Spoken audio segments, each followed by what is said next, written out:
Good evening everyone. दोस्तों आज है 9 अगस्त 2021 और हम लोग करने वाले हैं द इंडियन एक्सप्रेस के न्यूज़पेपर की एनालिसिस। मैंने पिछली क्लास में ही अनाउंस किया था सैटरडे को कि मैं नागालैंड में आया हूँ, यहाँ पे कुछ क्लासेस मुझे लेनी है, तो बैक टू बैक 2-3 क्लासेस रहती हैं जिसकी वजह से सुबह मुझे टाइम नहीं मिल पाता है और शाम तक मैं बहुत ज़्यादा थक जाता हूँ। बट स्टिल इतनी थकान के बावजूद, इतने बिजी शेड्यूल के बावजूद भी मैं आपके लिए टाइम निकाल रहा हूँ, आपके लिए एनालिसिस लेके आया हूँ, क्योंकि कुछ स्टूडेंट जो है काफ़ी ज़्यादा वेट करते हैं एनालिसिस का और फिर मैसेज करते हैं कि सर आप प्लीज़ एनालिसिस कर दीजिए। क्योंकि आपको इनसे हेल्प मिलती है तो मेरा भी थोड़ा फर्ज बनता है कि अपने इस बहुत ज़्यादा बिजी शेड्यूल में से थकान के बावजूद भी मैं आपके लिए एनालिसिस लेके आता रहूँ। यह कुछ दिन तक चलेगा जब तक मैं दिल्ली वापस नहीं जाता। वहाँ पे जाने के बाद फिर से हम लोग मॉर्निंग में एनालिसिस करने लगेंगे। चलिए, जो लोग हमारे प्लेटफॉर्म पे नए हैं उनको मैं बोलना चाहूँगा कि आप हमारे चैनल को सब्सक्राइब ज़रूर करें। सब्सक्राइब करने के साथ साथ बेल आइकन पे आप ज़रूर क्लिक करें। अगर आप टेलीग्राम चलाते हो तो i2classes_UPSC इस चैनल को, ये ग्रुप है, इसको आप यहाँ पे ज्वाइन कर सकते हो। सर्च आइटम में डालोगे तो ये आ जाएगा। अगर आप इंस्टाग्राम भी चलाते हो तो वहाँ पे i2classes_UPSC जाके आप सर्च कर सकते हो। 2000 से प्लस हमारे पास जो है यहाँ पे हमारे मेंबर्स हैं। चलिए, आज का जो है न्यूज़ हम लोग स्टार्ट करते हैं, ज़्यादा डिले नहीं करते हैं। पहला आता है न्यूज़, आता है आपका the last week of house session, no sign of though, opp wants to be heard on Pegasus. Though का मतलब क्या होता है? पिघलना, मेल्ट होना। मतलब जब कोई चीज बहुत ज्यादा जम जाती है, वो स्टॉल हो जाती है, वो बहुत ज्यादा रुक जाती है, मतलब उसके ऊपर कोई भी प्रोग्रेस नहीं हो रही होती है, वो जम जाती है, तो उसको पिघलना मतलब थो करना, यानी कि प्रोसेस चलना। आप सभी को पता है कि अभी पार्लियामेंट में जो है मॉनसून सेशन चल रहा है, बिल्कुल कोई भी वहां पे एक्टिविटी नहीं हो रही है, अपोजिशन वाले बुरी तरह से उस पूरे प्रोग्रेस को रोक रखा है। तो इसका मतलब यह कि नो साइन ऑफ थो, मतलब वो प्रोग्रेस चलने की कोई भी उम्मीद नजर नहीं आ रही है। जैसे बर्फ जम जाता है ना, उसके बाद वो पिघल जाता है, इसी तरह से पार्लियामेंट का सेशन भी जम चुका है and there is no sign of thaw. तो ये एक इंग्लिश का वर्ड है, आपको मैंने बता दिया क्योंकि वोकैबुलरी वाला सेक्शन भी हम लोग यहाँ पे करते हैं। ओप का मतलब है opposition, opposition wants to be heard on Pegasus. Opposition ये कह रहा है मॉनसून सेशन के अंदर कि हमें पेगासस के ऊपर बात करनी है और फार्म लॉ के ऊपर भी बात करनी है। अगर सरकार इनके ऊपर बात करेगी तभी वो पार्लियामेंट को चलने देंगे, अदरवाइज पार्लियामेंट को नहीं चलने देंगे। तो ओपोजिशन की एक ही डिमांड है कि आप जो है पेगासस और फार्म लॉ के ऊपर बातचीत कीजिए, अदरवाइज हम लोग बातचीत नहीं करेंगे। तो इस सारे के सारे मामले में अभी जो शशि थरूर हैं, कांग्रेस के सीनियर लीडर हैं, उनका कहना है कि समय आ गया है जब हम लोग सरकार से इन बातों पे डिमांड ना करके एक नो कॉन्फिडेंस मोशन लेके आए। No confidence motion, no confidence motion जो है वो अपोजिशन पार्टी ही लेके आ सकती हैं। इसका मतलब ये होता है कि जब ये मोशन अगर हाउस के अंदर आता है, और ये को आपको बता दूं ये सिर्फ लोकसभा में आ सकता है, राज्यसभा में नहीं आ सकता है। No confidence motion, no confidence motion से ये चेक किया जाता है कि क्या सरकार के पास मेजोरिटी मेंबर ऑफ पार्लियामेंट का सपोर्ट है कि नहीं है। अगर सरकार के पास सपोर्ट है तो वो पावर में रहती है, अगर सपोर्ट नहीं है तो वो पावर से चली जाती है, सरकार गिर जाती है। नो कॉन्फिडेंस मोशन उसको बोलते हैं। Getting this point? इसको सिर्फ और सिर्फ ऑपोजिशन वाले ही लेके आ सकते हैं। नो कॉन्फिडेंस मोशन के लिए कम से कम 50 मेंबर ऑफ पार्लियामेंट मतलब एमपीज का सपोर्ट होना चाहिए, उसके बावजूद ही इसको एक्सेप्ट किया जा सकता है स्पीकर के द्वारा। Getting this point? और ये सिर्फ लोकसभा में ही आ सकता है। तो कुछ चीजें आपको पता होनी चाहिए। आपको पता है कि सरकार टिके रहने के लिए, सरकार बनाने के लिए आपको 50% +1 मेजोरिटी की रिक्वायरमेंट होती है। अगर सरकार के पास इतने एमपीज का सपोर्ट नहीं है तो सरकार पावर में नहीं रह सकती। तो शशि थरूर ने ऐसा बोला है कि समय आ गया है कि अपोजिशन वाले एक साथ मिलके नो कॉन्फिडेंस मोशन लेके आए। हालांकि उनको भी पता है कि मोदी सरकार के पास बहुत सारे एमपीज का सपोर्ट है, लेकिन फिर भी वो दिखाना चाहते हैं कि अपोजिशन वाले एक हैं इस मुद्दे पे और सरकार के अगेंस्ट में वो खड़े हुए हैं। तो ये पूरे का पूरा थोड़ा मामला था। मॉनसून सेशन चल रहा है यहाँ पे और हमारे पास जो है 3 सेशन होते हैं। एक हमारे पास जो है बजट सेशन होता है, सबसे बड़ा होता है, और एक हमारे पास विंटर सेशन होता है जो सबसे छोटा होता है। और साल में कम से कम 2 सेशन का होना जरूरी है अकॉर्डिंग टू कॉन्स्टिट्यूशन। 3 भी होने चाहिए लेकिन 2 तो बिल्कुल होने चाहिए, बिकॉज 2 सेशन के बीच में 6 महीने से ज्यादा का गैप नहीं हो सकता।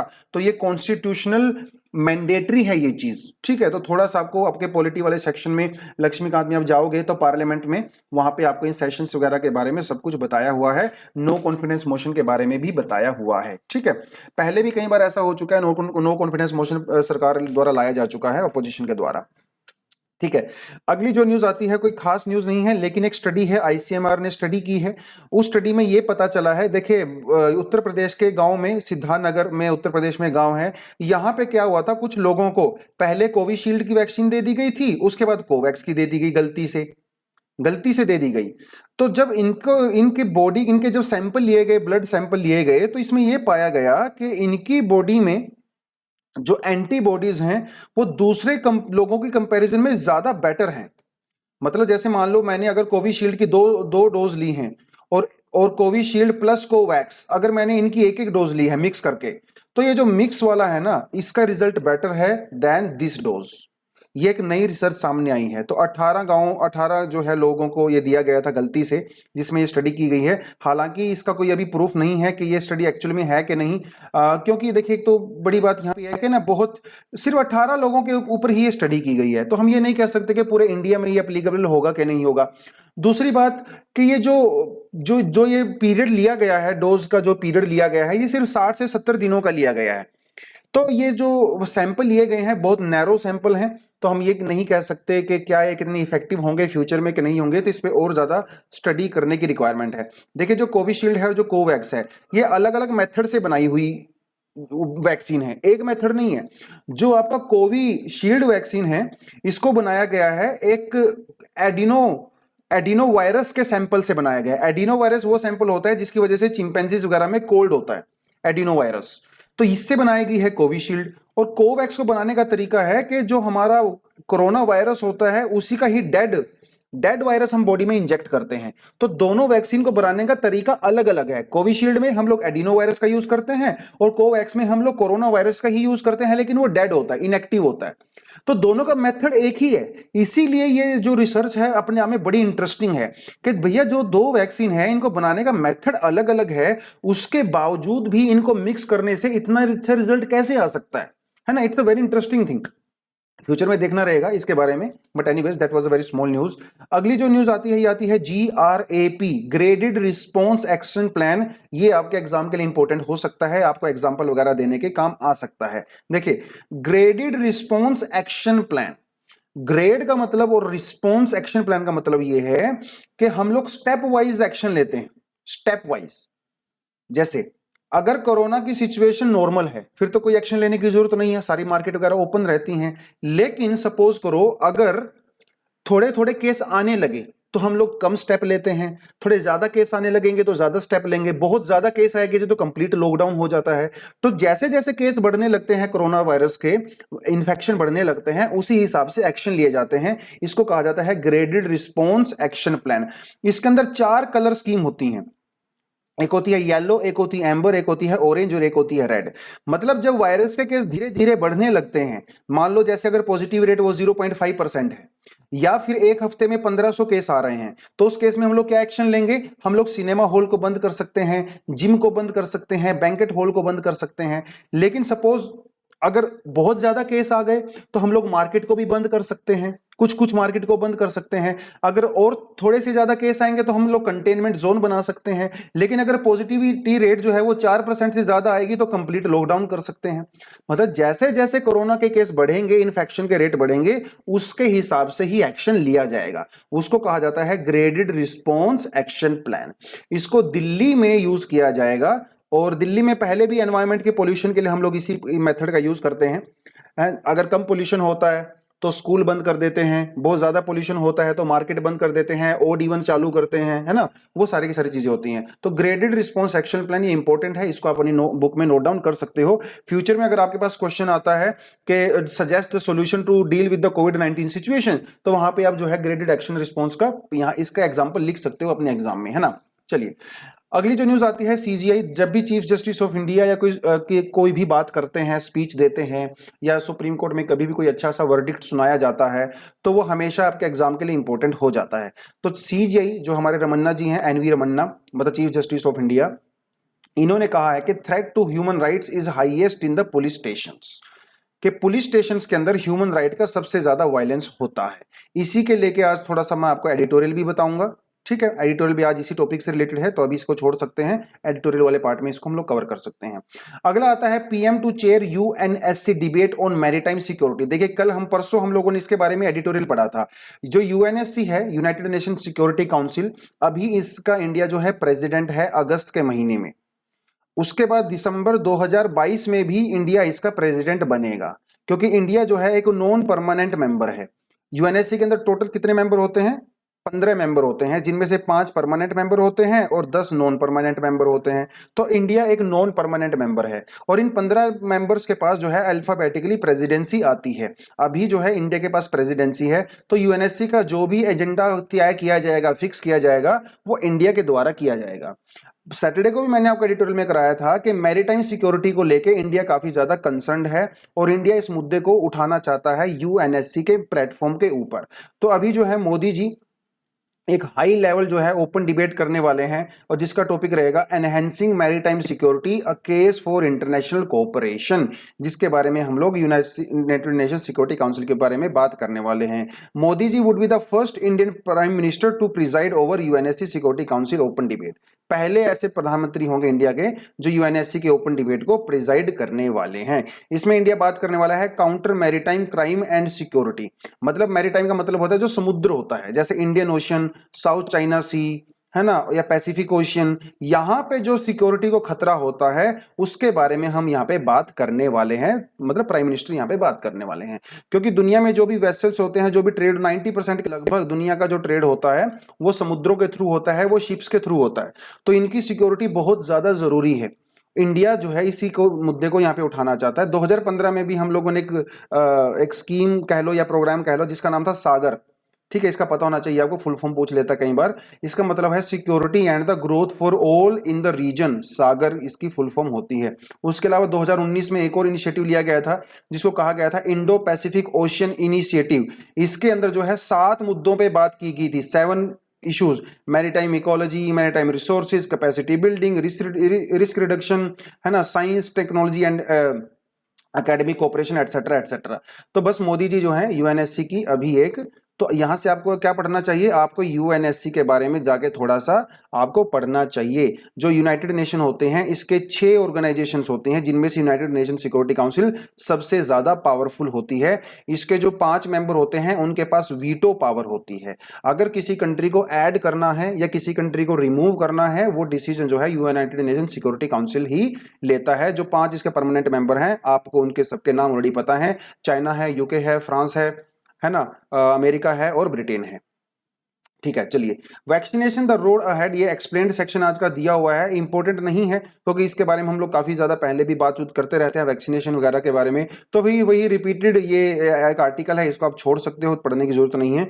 ये थोड़ी सी चीज मुझे इंटरेस्टिंग लगी आज कि एक जो है SARS-CoV-2, ये जो वायरस का नाम है SARS-CoV-2, है ना, इसको डिटेक्ट करने के लिए एक मशीन बनाई गई है। इसको डिटेक्ट करने के लिए एक मशीन बनाई गई है जो 1 घंटे के अंदर ही आपको रिजल्ट दे सकती है और रिजल्ट काफी एक्यूरेट भी है। इसके अंदर जो टेक्नोलॉजी यूज की गई है वो की गई है क्रिस्पर टेक्नोलॉजी। ऑलरेडी यूपीएससी में ये क्वेश्चन पूछा जा चुका है, क्रिस्पर टेक्नोलॉजी, जिसे जो है Cas9 भी कहते हैं। Cas9 का मतलब ये होता है कि जो हमारे जो सेल्स होते हैं, उस सेल्स के अंदर जो डीएनए होता है, क्रोमोसोम्स होते हैं, वो आपको पता है कि हमारे डीएनए कुछ इस तरह से होते हैं ना, इसके अंदर जो है ऐसे प्रोटीन्स होते हैं, यहाँ पे उनको चेंज कर सकता है, आपके डीएनए स्ट्रक्चर को चेंज कर सकता है। और जब आपका डीएनए स्ट्रक्चर चेंज होता है तो आपकी प्रॉपर्टी चेंज हो सकती है। इसको किया जाता है Cas9 टेक्नोलॉजी के द्वारा, जिसे जो है हम लोग क्रिस्पर भी कहते हैं। जैसे मान लो हमारे जो बालों का कलर है, हमें जो डिसीज होते हैं, हमारे आंखों का कलर है, हमारी स्किन का कलर है, हमें जो हेरिडेटरी डिसीज होते हैं, उन सभी के लिए हमारे जीन्स रिस्पॉन्सिबल होते हैं। तो Cas9 टेक्नोलॉजी का यूज करके हम अपने जीन्स को चेंज कर सकते हैं। अगर आपके जीन्स चेंज हो जाएंगे तो मतलब आपकी प्रॉपर्टीज भी चेंज हो सकती हैं। तो इसीलिए काफी रिवोल्यूशनरी ये टेक्नोलॉजी है। यूपीएससी में ऑलरेडी एक बार क्वेश्चन पूछा जा चुका है, फ्यूचर में भी ये क्वेश्चन यहां से पूछा जा सकता है। तो आपको ये पता होना चाहिए कि ये जो डिवाइस जो है वो बनाई गई है। ठीक है, इस डिवाइस का नाम क्या है? बड़ा इंटरेस्टिंग सा नाम है, शेरलॉक इसका नाम रखा गया है, MI शेरलॉक। ठीक है, याद रहेगा ये आपको। तो ये आपसे पूछ सकते हैं कि M Sherlock was in news, तो ये किस चीज से रिलेटेड है। ठीक है, वैसे तो ये सारे के सारे कोविड 19 के वेरिएंट को डिटेक्ट करने के काम आ सकता है, लेकिन किसी पर्टिकुलर वेरिएंट को डिटेक्ट करने के लिए भी इसको स्पेशली बनाया जा सकता है। ठीक है, बस थोड़ा सा आपको यही इसमें याद रखने लायक है। किसने बनाया है इसको? बनाया है MIT एंड हार्वर्ड यूनिवर्सिटी ने मिलकर बनाया है। मैसेच्यूसेट्स इंस्टीट्यूट ऑफ टेक्नोलॉजी जो अमेरिका में है और हार्वर्ड यूनिवर्सिटी जो है, इन्होंने इसको मिलके बनाया हुआ है। ठीक है, अगर आप एडिटोरियल पेज की बात करो तो यहाँ पे mending the fancies goodwill against, ये आसाम मिजोरम बॉर्डर के बारे में है, बॉर्डर इशू के बारे में है, इंटर स्टेट बॉर्डर इशू के बारे में है। रिकमेंड करूंगा कि आप इसको पढ़ सकते हो, लेकिन ये टॉपिक ऑलरेडी हम लोग कवर कर चुके हैं। अगर आपके पास टाइम नहीं है तो छोड़ भी सकते हो, टाइम है तो इसको थोड़ा पढ़ सकते हो। द सिंगल फ्लेम टोक्यो 2021 के बारे में है, कोई बात नहीं, इसको ज्यादा इंपॉर्टेंट नहीं है, आप इसको छोड़ सकते हो। यहाँ पे स्टैंडिंग विद द काबुल है ना, ऑलरेडी हम लोग तालिबान और पाकिस्तान इंडिया बहुत कुछ पढ़ चुके हैं, तो इसको आप छोड़ सकते हो, वही रिपीटेड है। एंडिंग पुलिस ब्रूटैलिटी, इसको आज हम थोड़ा सा देखने वाले हैं, जो CGI की स्टेटमेंट है उसके साथ इसको मिक्स करके आपको मैं बताऊंगा। लेकिन एडिटोरियल पढ़ने से पहले जो है हम लोग ये देख लेते हैं। आइडिया पेज में इंजीनियरिंग एक क्राइसिस, इसको छोड़ सकते हो, कोई बात नहीं है, कोई खास इंपॉर्टेंट नहीं है एग्जाम के लिए।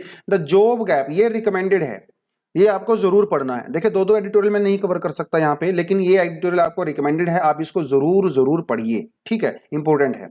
उसके बाद सिक्योरिंग द इंडियन ओशियन, ये तो ऑलरेडी हम लोग कर चुके हैं, है ना। यूनाइटेड नेशन सिक्योरिटी काउंसिल की डिबेट अभी ऊपर भी किया था हम लोगों ने, सैटरडे वाले एडिटोरियल में भी हम लोगों ने इसी के बारे में पढ़ा था। रिपीटेड है, लेकिन एक दो पॉइंट इसमें एक्स्ट्रा आपको जरूर मिल जाएगा, इसलिए रिकमेंड किया है। ये भी आपको, इसको भी आप पढ़ सकते हो। PDF तो ऑलरेडी आपको पता है कि व्हाट्सएप पे और टेलीग्राम पे प्रोवाइड करवा दी गई है ना। रेट्रो टैक्स के बारे में ऑलरेडी रिपीटेड आर्टिकल है। Retro tax sovereignty right to tax intact post 2012 but mist clears the cos. देखिए कोस्ट का मतलब ये कंपनीज की बात कर रहा है, शॉर्ट फॉर्म है कंपनीज का कोस्ट। ऑलरेडी हम लोग ने, मैंने आपको वोडाफोन वाला इशू करवा दिया था, है ना। जब वोडाफोन ने हच को, पहले हच हुआ करता था ना, वो कुत्ते वाली ऐड आया करती थी, सबको पता है, वो उसकी गुलाबी रंग की जो है टंग हुआ करती थी, पीछे पीछे दौड़ता रहता था वो कुत्ता, हच वाला। तो जब वोडाफोन ने हच को अक्वायर किया था तो बहुत बिलियन ऑफ डॉलर्स में अक्वायर किया था, लेकिन उसके लिए टैक्स नहीं दिया था इंडिया में। क्योंकि जब भी कोई एसेट बेचता है, अपने शेयर होल्डिंग बेचता है किसी और कंपनी को, उसकी वजह से जो आपको प्रॉफिट होता है उसके ऊपर आपको टैक्स देना होता है। लेकिन वोडाफोन ने कोई भी टैक्स नहीं दिया। क्यों नहीं दिया था? क्योंकि जो भी ये खरीद फरोख्त, जो बाइंग एंड सेलिंग हुआ था, वो आउटसाइड इंडिया हुआ था।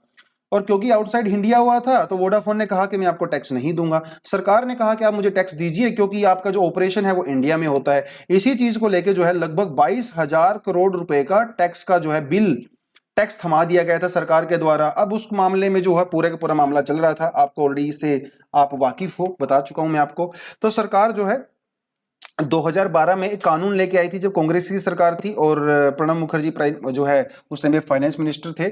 तो वो सरकार ये कानून लेके आई थी कि जो भी डील्स 2012 से पहले हुई हैं, 2012 से पहले जो भी डील हुई हैं, जहां पे इंडियन कंपनी को एक्वायर किया गया है या उसकी शेयर होल्डिंग बेची गई है, उसके ऊपर टैक्स देना पड़ेगा। अब ये मामला पहले जो है सुप्रीम कोर्ट में गया हुआ था, लेकिन बाद में इन कंपनीज ने क्या किया, ये कंपनी चली गई कहां पे, इंटरनेशनल कोर्ट ऑफ जस्टिस में चली गई, हेग में। और हेग में इंडिया की सरकार जो है वो केस हार गई, जिसकी वजह से इंडिया के बहुत सारे एसेट्स जो हैं, जमीन वगैरह जो है, होटल वगैरह, वो बाहर जो कंट्री में थे, फ्रांस वगैरह में, यूके में और ब्रिटेन में, यूएसए में, उनको एक्वायर कर लिया गया था। तो जिसकी वजह से सरकार बैकफुट पे आ गई थी। तो अभी सरकार जो है नया कानून लेके आई है, ठीक है। Income tax act and the finance act 2012 को रद्द कर दिया गया है, जिसकी वजह से जो सरकार नया कानून लेके आई है उसके तहत इन कंपनीज को टैक्स नहीं चुकाना पड़ेगा। तो 22,000 करोड़ रुपया वो नहीं चुकाना पड़ेगा वोडाफोन को। समझ रहे हो इस बात को? यही एक खास चीज इसमें इंपॉर्टेंट है कि उनको नहीं चुकाना पड़ेगा, क्योंकि सरकार की काफी ज्यादा प्रॉब्लम क्रिएट हो रही थी यहाँ पे। इसकी वजह से इंडिया में इन्वेस्टमेंट भी नहीं आ रही थी। तो इन्वेस्टमेंट का माहौल थोड़ा अच्छा बनाने के लिए सरकार ने इस टैक्स को वापस ले लिया। इवन जो टैक्स उन कंपनी से लिया गया है उसको भी रिफंड किया जाएगा, ठीक है, उसको भी हम लोग रिफंड करने वाले हैं। तो 8,000 से 9,000 करोड़ के लगभग टैक्स इन कंपनी को सरकार वापस भी करेगी, है ना। बड़ा इंटरेस्टिंग चीज है। लेकिन एक बात आप ध्यान रखना कि 2012 से पहले का है, 2012 के बाद का नहीं है। 2012 के बाद ये काम अभी भी करेगा। मतलब 2012 के बाद अगर किसी कंपनी को एक्वायर किया गया है तो उसके ऊपर टैक्स चुकाना पड़ेगा, ठीक है, तो यही पूरा मामला था। तो अब इससे होगा क्या, वो जितनी भी कंपनीज थी वो अभी जो है केस वापस ले लेंगी और भारतीय सरकार को जो है शर्मिंदगी नहीं उठानी पड़ेगी इंटरनेशनल कोर्ट में। तो ये पूरा थोड़ा सा मामला है। अगली जो बात है वो भी इकोनॉमी सेक्शन से है। Ranking must be transparent, digital dominance a concern CCI chairman. ठीक है, competition commission of India, already इसके बारे में आपको मैं बता चुका हूं। 2002 में पास किया गया था, एक्ट पास हुआ था 2000, एक्चुअली में ये 2009 में फोर्स में आया था। इसके तहत क्या होता है, इसका काम होता है कि इंडिया में कंपटीशन बने रहना चाहिए। ऐसा नहीं होना चाहिए कि एक ही कंपनी सारी चीजों को कंट्रोल कर रही है। अगर एक ही कंपनी मार्केट में कंट्रोल करेगी तो मोनोपोली हो जाएगी और वो लोगों को एक्सप्लॉइट करने लगेगी। तो उसके लिए कंपटीशन कमीशन ऑफ इंडिया बनाया गया था। तो इसके चेयरमैन का कहना है कि जो रैंकिंग सिस्टम होता है वो ट्रांसपेरेंट होना चाहिए। अब आप बोलोगे सर रैंकिंग सिस्टम क्या होता है? देखिए, जब भी आप अमेजोन वगैरह पे जाते हो, फ्लिपकार्ट पे जाते हो, तो वहां पे जैसे जो प्रोडक्ट होते हैं उनकी रैंकिंग दी गई होती है। जो सेलर्स होते हैं उनकी रैंकिंग दी होती है, कौन सा अच्छा रैंक है, कौन सा अच्छा रैंक नहीं है। लेकिन इसके अंदर काफी गड़बड़ घोटाला होता है। अब बोलोगे सर कैसे? जो सेलर्स अमेजोन को एक्स्ट्रा कमीशन देते हैं, अमेजोन उनकी रेटिंग जो है अच्छी दिखाता है, और जो कम कमीशन देते हैं उसको रेटिंग में नीचे रखता है। तो ट्रांसपेरेंसी नहीं है और ये इलीगल भी है।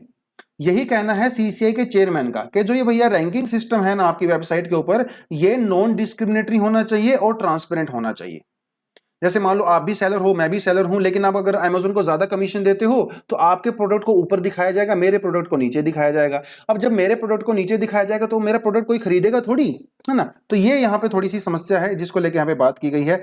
और फ्लिपकार्ट, अमेजोन और मेक माई ट्रिप, इसको देखिए, जैसे जो होटल मेक माई ट्रिप पे हम लोग क्या करते हैं, होटल बुकिंग करते हैं ना।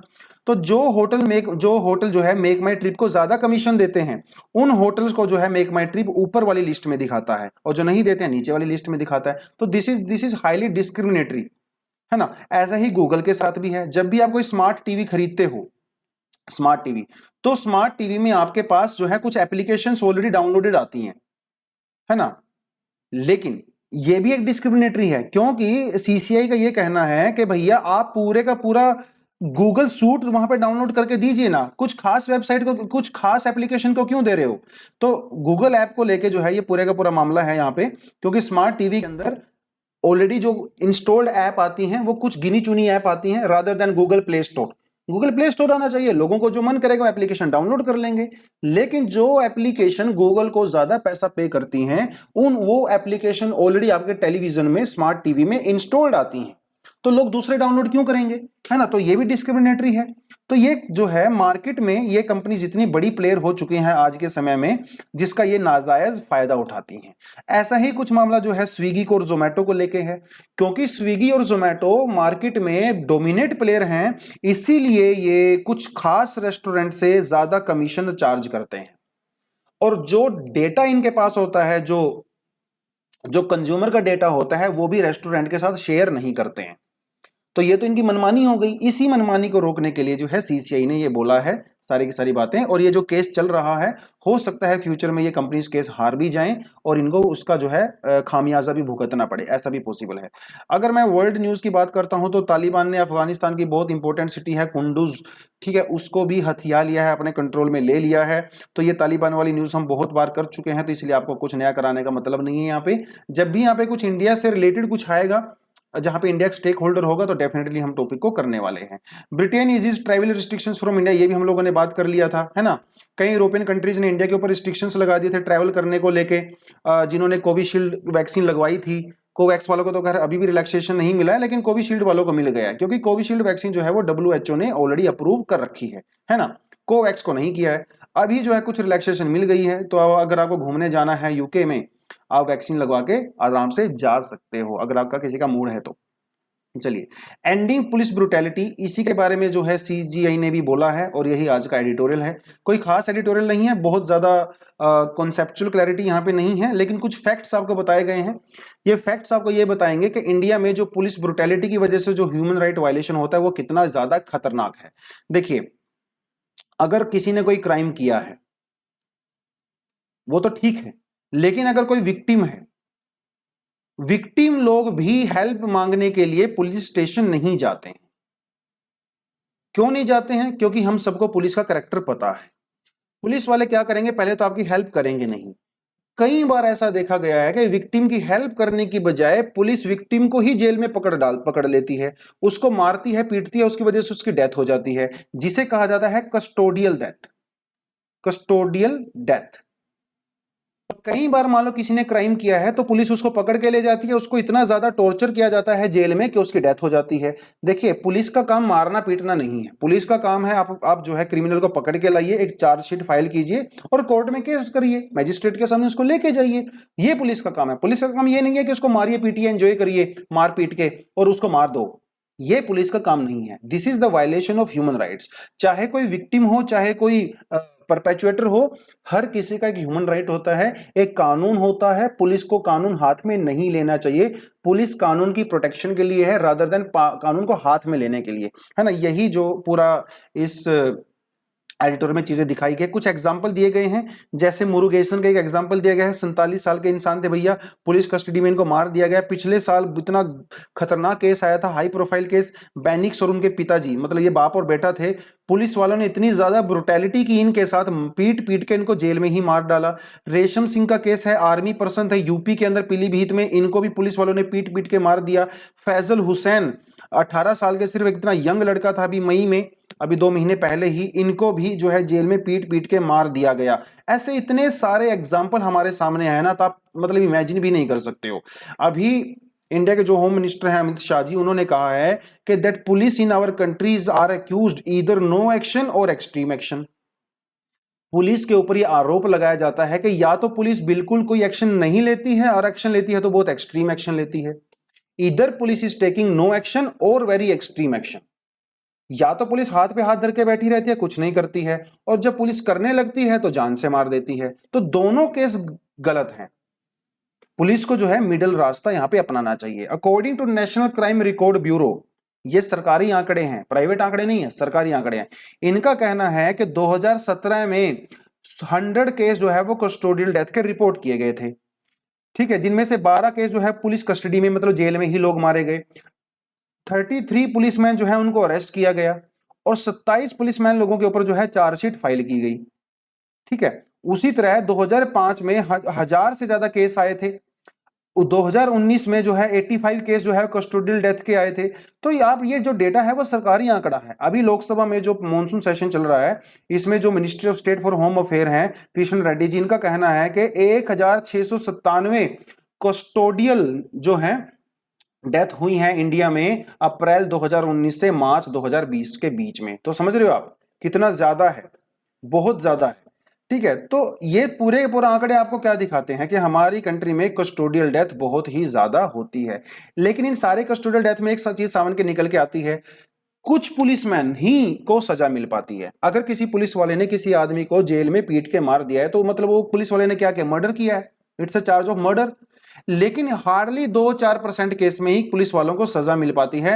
मोस्टली जो है दे गो स्कोट फ्री। देखिए, ये भी एक इंग्लिश का वर्ड आपको मैंने बता दिया, स्कोट फ्री। स्कोट का फ्री का मतलब होता है कि आप जो है, आपके ऊपर केस नहीं है, आप आराम से फ्री होके जाइए। You can no even after committing a crime you just go Scott free, जैसे आपने कुछ किया ही ना हो। It's a very good English word, आप अपने आंसर वगैरह में इसको लिख सकते हो, स्कोट फ्री, ठीक है। जैसे कई क्रिमिनल्स होते हैं, वो पुलिस वगैरह को पैसा वैसा देके, करप्शन करके, ब्राइबरी के देके वो फ्री हो जाते हैं, दे गोट स्कोट फ्री, है ना। तो it's a very good English word, आप इसको कर सकते हो। कैसे वो फ्री हो जाते हैं, या तो डेटा को मैनिपुलेट कर लेते हैं, रिकॉर्ड वगैरह को, या फिर वो धमकी देने लगते हैं। इन सारी चीजों की वजह से जो वो फ्री हो जाते हैं। तो यही हमारे यहाँ पे समस्या है, ठीक है। तो जो रोग पुलिसमैन है, रोग पुलिसमैन का मतलब जो जो बेकार वाले पुलिसमैन होते हैं, जो लोगों को मारते हैं, वायलेंट जिनका नेचर होता है, दे आर कॉल्ड रोग पुलिसमैन, ठीक है। तो इनको लेके जो है कुछ ना कुछ किया जाना चाहिए।